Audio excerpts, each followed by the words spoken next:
Selamat pagi anak-anak ibu semuanya. Kembali lagi berjumpa ibu dalam pelajaran tematik materi IPA tema 3 subtema 2.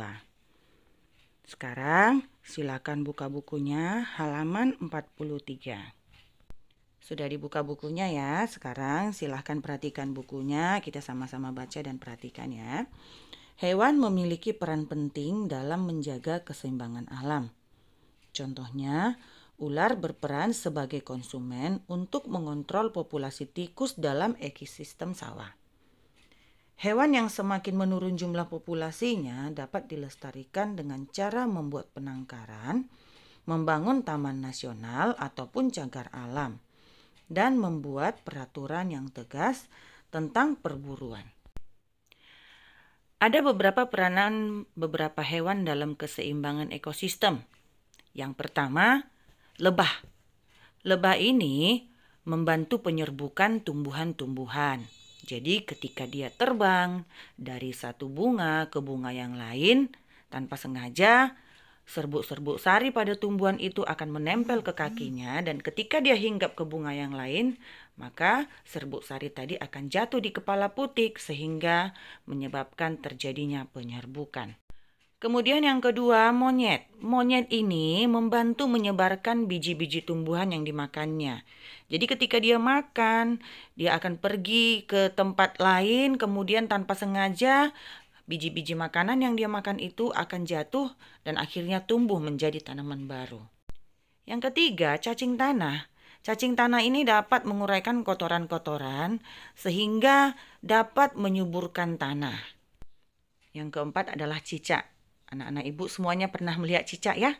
Cicak itu sering merayap di dinding ya. Cicak ini dapat membantu kita ataupun dapat memburu serangga seperti semut, nyamuk, dan laron.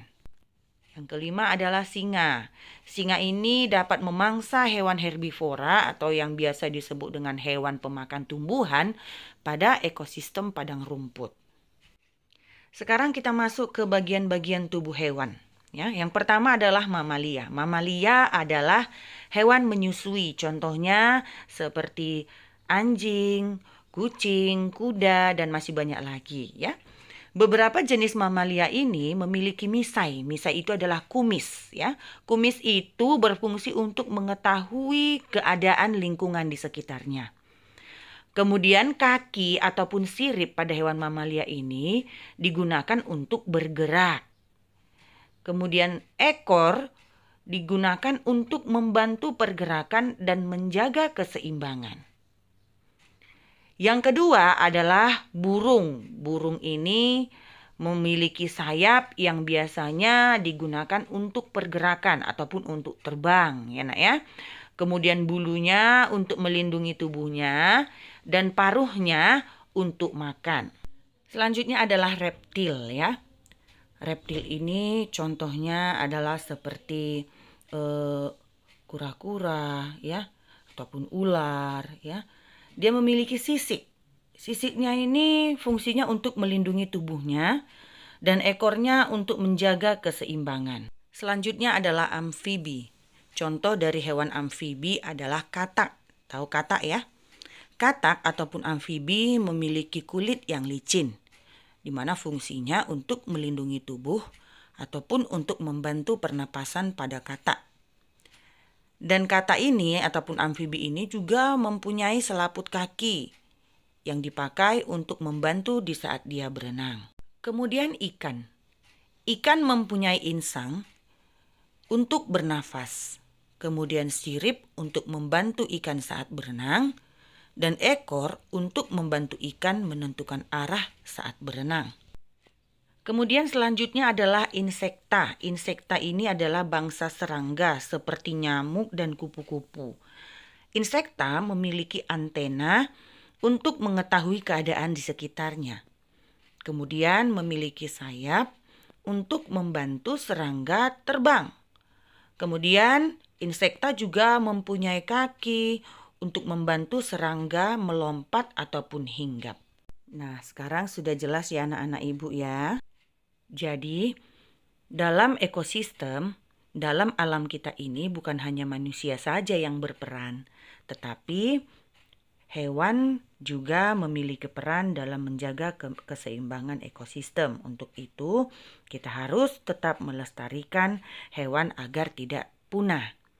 Nah, kemudian kita juga sudah tahu tadi bagian-bagian tubuh hewan, di mana setiap hewan memiliki bagian tubuh yang berbeda dan fungsi yang berbeda-beda pula. Sampai di sini dulu penjelasan Ibu. Mudah-mudahan apa yang Ibu jelaskan tadi bisa dipahami anak-anak Ibu dan dapat dilakukan dalam kehidupan kita. Sekarang tugas. Silakan buka halaman 48 sampai 49. Silakan kerjakan nomor 1 sampai 20 di buku latihan. Buat hanya jawabannya saja. Setelah selesai, silahkan kirim jawabannya ke Ibu. Paling lambat malam ini jam 8 malam. Anak Ibu, walaupun kita belajar dari rumah, kita harus tetap semangat. Jangan lupa tetap jaga kesehatan. Jangan lupa juga setiap bepergian pakai masker. Dan harus rajin cuci tangan dan juga harus jaga jarak. Makan makanan yang bergizi dan sebisa mungkin rajin berolahraga. Akhir kata, Ibu ucapkan selamat pagi, salam semangat, namo buddhaya.